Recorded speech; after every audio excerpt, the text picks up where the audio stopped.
ದೇಶದ ಅತ್ಯುನ್ನತ ನಾಗರಿಕ ಪ್ರಶಸ್ತಿಯಲ್ಲಿ ಒಂದಾದಂತಹ ಪದ್ಮಶ್ರೀ ಪ್ರಶಸ್ತಿಯನ್ನ ಪುರಸ್ಕೃತಗೊಂಡಿರುವಂತಹ KS ರಾಜಣ್ಣರವರೇ, ನಮ್ಮ ಕರಾವಳಿ ಭಾಗದ ಒಂದು ಸ್ಥಳ, ಬಹುಶಃ ಆ ಒಂದು ಹೆಮ್ಮೆಯ ಒಂದು ವಿಶೇಷತೆ ಏನಂದ್ರೆ ಅಲ್ಲಿರುವಂತಹ ಒಂದು ಸಂಸ್ಕೃತಿ, ಅಲ್ಲಿರುವಂತಹ ಒಂದು ವಿಶೇಷತೆ ಏನಂದ್ರೆ ಗೆಸ್ಟ್ಗಳನ್ನ ನಾವು ಅವರನ್ನ ಒಂದು ಸ್ವೀಕರಿಸುವಂತ ರೀತಿ, ಅವರನ್ನ ನಾವು ಟ್ರೀಟ್ ಮಾಡುವಂತ ರೀತಿ ಬಹುಶಃ ನಿಮ್ಗೆ ಇಲ್ಲಿ ಕಾಣಿಸಬಹುದು. ನಮ್ಮ ಆ ಒಂದು ಭಾಗದ ಜನತೆಯಿಂದ ನಿಮಗೆ ವಿಶೇಷವಾದ ಸ್ವಾಗತವನ್ನು ಬಯಸ್ತಾ ಇದ್ದೇವೆ. ಬಹುಶಃ ವಿವಿಧ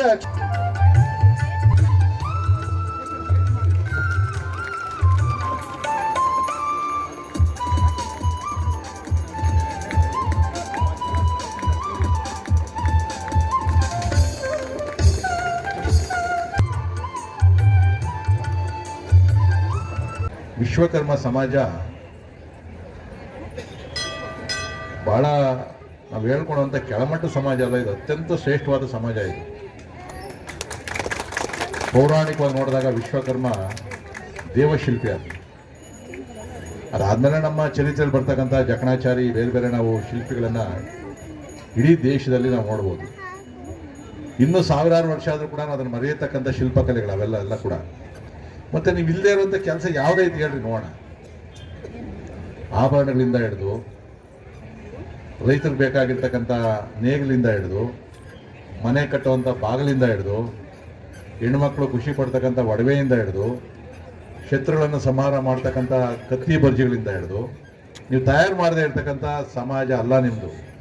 ನಿಮ್ಮ ಸಮಾಜ ಇಲ್ಲದೆ ನಮ್ಮ ಹಿಂದೂ ಧರ್ಮವನ್ನು, ಈ ದೇಶವನ್ನು ಕಲ್ಪನೆ ಮಾಡ್ಕೊಳಕ್ಕೂ ಆಗೋದಿಲ್ಲ.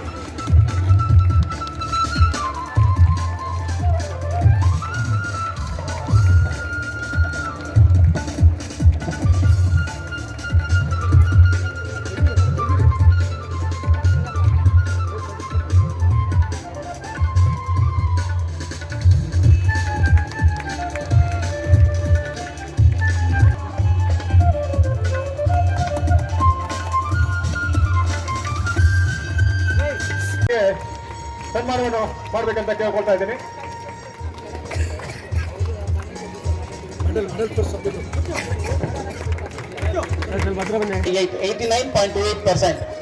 ಬೇಗ ಬರಬೇಕು. ಚಪ್ಪಾಳೆ ತಂದೆ ತಾಯಿಗಳು ದಯವಿಟ್ಟು ಮಕ್ಕಳು ಹೆಂಗಿದೆ ಅವ್ರ ಹೆಸರು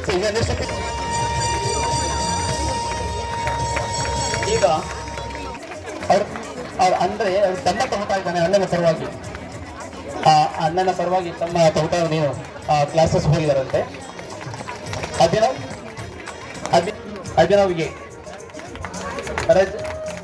ರಜತ ಅಟಿಯ ರಾಜು ಅವರು, ಚೇತನ್ ಎನ್ ಆಚಾರ್ಯ, ನವೀನ್ ಸಾಧನೆ ಮಾಡಿ ದಿನಾಂಕ 9/5/2024 ಭಾರತ ಸರ್ಕಾರವು ವೇದಿಕೆಗೆ ಆಗಮಿಸಬೇಕಂತ ಕೇಳ್ಕೊಳ್ತಾ ಇದ್ದೀನಿ. ಈ ದಿನದ ಕಾರ್ಯಕ್ರಮದ ಮುಖ್ಯ ಅತಿಥಿಗಳು ಯುವ ಉದ್ಯಮಿ. ಭಾರತ ಸರ್ಕಾರವು ಇವರ ಸಮಾಜ ಸೇವೆಗೆ ಅತ್ಯುನ್ನತ ನಾಗರಿಕ ಪದ್ಮಶ್ರೀ ಪ್ರಶಸ್ತಿ ನೀಡಿ ಗೌರವಿಸಿರುತ್ತದೆ. ಅವರೇ ನಮ್ಮ ಡಾಕ್ಟರ್ KS ರಾಜಣ್ಣ.